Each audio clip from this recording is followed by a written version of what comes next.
unfortunately, it's like kind of a Plymouth Rock landed on me thing, because I I majored in political science. Hold for laughter. There are people who know side scrollers. They don't know anything about my past or my history. So I had this website called ScrewAttack back in the day, and before YouTube was this mega corporation, the place where you found content creators on the internet was individual websites. You found them on places like ScrewAttack. You found them on places like Game Trailers.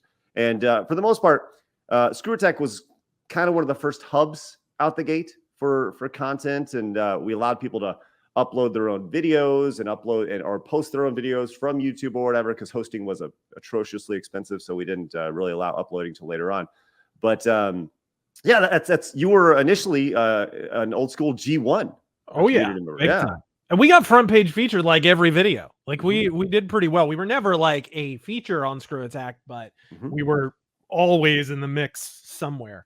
And it was a great community over there. It was friggin' awesome, and kind of cut our teeth on it. Actually, you mentioned the black and white. You were talking about how it was a totally different world, dude. The whole reason was back in the day. It's crazy. One day, I'm going to predict this. One day there will be like an ironic retro YouTube corner of YouTube. You know what I mean? Someone's going to go back to the old YouTube aesthetic at some point, because people don't understand. You could literally start a YouTube channel with like a $5 webcam that was an utter piece of crap that you bought at a yard sale, which is exactly what I did. And you could literally record your audio you could reverse engineer headphones and record. You set as a microphone, and you'd get tens of thousands of views if it was a good video. People didn't give a fuck. It was, like, it was recorded at the bottom of the ocean on an answering machine. Give me that shit. Pound it right into my veins. That was exactly how it was. And so the black and white came from that, because we had a crappy camera. Okay, so it's a USB camera. It's digital, but it has film grain on it. It's so low quality. It had its own film grain. So we were like, the only way to make this presentable is to go black and white. And that's awesome. That's where it came from. And now it's kind of your MO, right? It's what people know you for, which is great. Once we upgraded to glorious 720p later on, it was like, well, now it's like our signature. What the hell? It's kind of like the aviator sunglasses. My first video was reviewing the movie Cobra. So I wore them for that. And then I tried to take them off after that, and people kept being like, where's the sunglasses? That's your signature. I was like, I did it for one video. Right. So it wound up just being a thing where I just didn't take them off after a while. That's spectacular. And isn't it amazing how it just kind of all organically happened? You know, like, it's like, we had a shitty camera. We went black and white. I know I did a Cobra review. I wore sunglasses. Well, now all of a sudden that's your thing. And that's like your trademark. That's how people know you, which is great. Outside of your hot takes and everything. So I don't know what you're talking about, but yeah, no. It was cool. Like back in the day, I feel like things happen more organically anyways. Nowadays, they'll literally take you aside on YouTube and explain to you exactly how you're supposed to have a successful channel. And it's rough. I'm not a big fan of what YouTube has turned into. I still watch a lot of stuff on there, but between the copyright kind of restricting the kind of content that can be uploaded, and then the algorithmic strictures as far as I don't put the word election in video titles anymore. You know what I mean? Like as far as that kind of thing, it's really made a milquetoast kind of situation on YouTube that I'm not a big fan of. Well, there's definitely a self-censorous nature to YouTube now that there wasn't, a decade ago or whatever. It's amazing to kind of see the shift. There's the old running gag of like, take the U out of YouTube, and that's kind of what you've delivered here is everything needs to be so polished, what happened was Hollywood came in and YouTube was like, well, we want all the late shows on our stuff. And they're like, well, that's fun and exciting. So they started pushing that, and all the little guys started feeling a little, obviously left out. And I don't know, it's been amazing to kind of see the shift in YouTube. And I don't know if anybody's going to truly be able to compete with YouTube, but there will be alternatives. Obviously Rumble's a good alternative. You'll see it every now and then. It's Rumble's not the first to come along. You had Odyssey, and before that, VidMe had a pretty good run there briefly before they died. Every now and then you'll see an exodus and a little alternative will pop up, but it seems like if the timing isn't exactly right and the funding isn't exactly right, look, YouTube doesn't even make a profit. It's a legacy brand. It's a prestige brand. Google owns it because they get to say that they own YouTube. And that opens up other opportunities for like crossover brand deals. And that's where they make their nut, right? They lose money on YouTube so they can make money in other areas.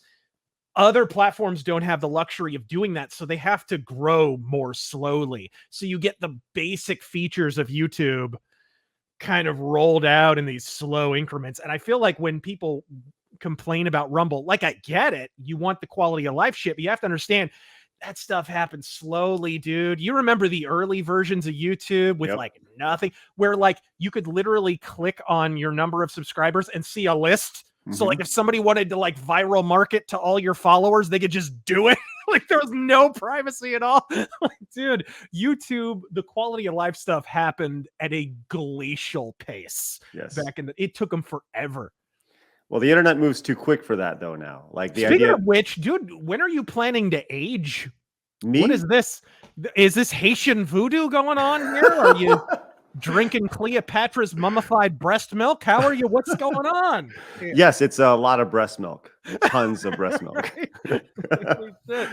It's funny. You go back and you look at me from 15 years ago. It's one of those things where like, unless you look, when you look side by side, oh, you can tell. Oh, good old Craig's age for sure.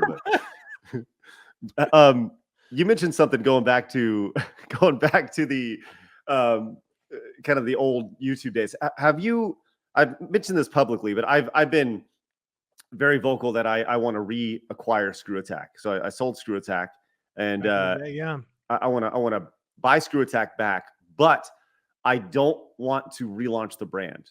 The only thing I want to do with it is take the brand and release the content in its original format, in its original form, 240p, 360p, 480p as a time capsule, and do it like once per day, and to where in 2024 you're watching something from 2006.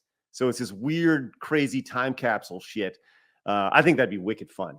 Dude, I do too. And some of that stuff still plays. People still do top 10 lists of best whatever racing games ever or whatever. Because those videos were huge back in the day. Yeah. And didn't you do like retrospectives sometimes of game series and whatnot? And of course, all the other featured content on there. So yeah, absolutely. Like that stuff even plays now, honestly. Yeah. I mean, I think the biggest thing for me is allowing my kids the opportunity to see it on the internet, right? Is like, for me personally, there's a giant span of about 10 years of my life that's just disappeared from the internet. And it'd be great for that just to live on. And the idea would be to allow everybody the opportunity to do reactions to it, to where it's never gone again, and a lot of that stuff was, correct me if I'm wrong, but a lot of that was never uploaded to YouTube back in the day. Because again, like you were saying, dude, YouTube, there was a time, folks, where when you wanted to watch a video game trailer, you did not go to YouTube. You went to game trailers, or you went to ScrewAttack, or sometimes you would even go to like Apple trailers or somewhere else. Like all these hubs where you would actually get the video game trailer, and that was where the agreed upon place was. So like a lot of that early ScrewAttack shit, not even on YouTube, never was uploaded to begin with. No, YouTube was like a bad word at ScrewAttack. We were like one of the first gaming alternatives to YouTube. I mean, game trailers had a much large audience compared to us, but ScrewAttack was the biggest feature on game trailers. Yeah. So that's how people got to know us from a website perspective. But yeah, man, it was so fun. And allowing people the opportunity to kind of get their start. You mentioned like Movie Bob and Matt Pat, and there's definitely a 6 degrees of separation. If you name someone in the gaming space that's a content creator, they know somebody who got their start on ScrewAttack, which is pretty. It's like that's kind of the legacy that I think of ScrewAttack. Yeah, we had fun. We made some fun videos and stuff, but more than anything, it allowed a lot of people to get their start, and I think that's something that I'm proud of, for sure. Yeah, absolutely. And it was a simpler time. There were not the swaths of politics crushing you from both sides. Like having a gaming channel in 2023 and trying to avoid politics, it's like doing river dance in a minefield. Like you cannot avoid it. And fortunately, it's like kind of a Plymouth Rock landed on me thing, because I I majored in political science, hold for laughter. And I got into talk radio later on. So I started out in broadcasting and stuff, talking about politics. And then I was like, fuck all that shit. Who wants to deal with that? Let's talk about like gaming and hobbies and culture and stuff, because I just want to escape.